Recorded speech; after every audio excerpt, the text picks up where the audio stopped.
Hello guys, চলে আসলাম তোমাদের সঙ্গে নতুন একটি ভিডিও নিয়ে। তো এটা হচ্ছে আমাদের ধান, আর আমাদের এখন ধান উঠেছে আর বাড়িতে প্রচুর কাজ।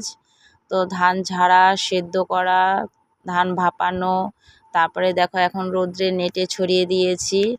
এগুলো এখন ঘেটে শুকিয়ে তারপরে ভাঙবে, তারপরে চাল হবে। তো প্রচুর খাটনি।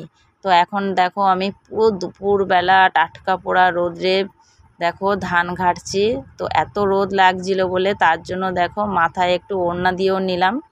প্রচুর রোদ, আর যা গরম দিয়েছে কি বলবো। তো গরম রোদ থাকলে তো তাও তো আমাদের ধান তো ঘাটতে হবে, নাহলে আমরা চাল পাবো কোথায়। তো আমাদের গ্রামের বাড়ি, তো আমরা সাধারণ ঘরের বউ, তো আমাদের তো এই সব কাজ খেটে করতেই হবে, ঠিক আছে। তো শহরের বাবুরা তো বুঝবে না, তো কি করে এগুলো হয়। তো দেখো তাদের জন্য আমি এই ভিডিওটি নিয়ে আসলাম, যে একটু চাল করতে হলে কত কষ্ট করতে হয়, ঠিক আছে। এরকম রোদ্রে পুড়ে শুকিয়ে তারপরে একটু চাল হয়, তারপরে সেটা আমরা আরাম আয়েসে খাই। তো কেমন লাগলো আমার ভিডিওটি অবশ্যই কমেন্ট করে জানাবে।